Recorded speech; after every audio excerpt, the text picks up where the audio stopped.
امام راضی کہتے ہیں حضور نے ایک رکا پکڑا چھوٹا سا، ایک بندے کو لوگ دوزخ میں لے کے جا رہے ہیں۔ اچھا مجھے ایک بات بتاؤ، فیصلہ پہلے ہو گیا ہے، اللہ کے سامنے ہوا ہے، اور فیصلہ ہو گیا اور طے ہو گیا کہ دوزخ میں جانا ہے، وہ قریب پہنچ گئے دوزخ کے، تو حضور نے دیکھ لیا اور بتایا کس نے؟ حضرت آدم نے۔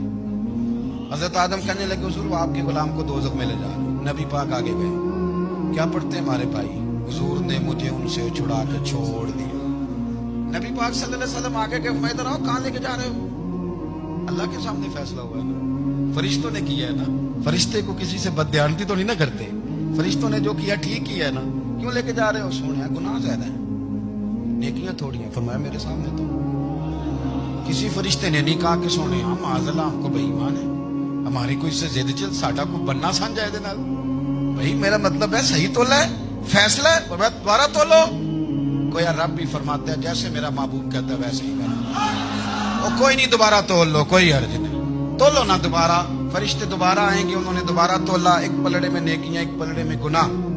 اب وہ گناہ پھر زیادہ نکلے تو نبی پاک نے نا جیب سے اتنا سا روکا نکالا، روکے کا بھی کوئی وزن ہوتا ہے، وہ حضور نے نیکیوں کے پلڑے میں رکھ دیا، نیکیاں بڑھ گئی، فرشتے بھی چپ کر گئے، چلو بھائی جنت میں۔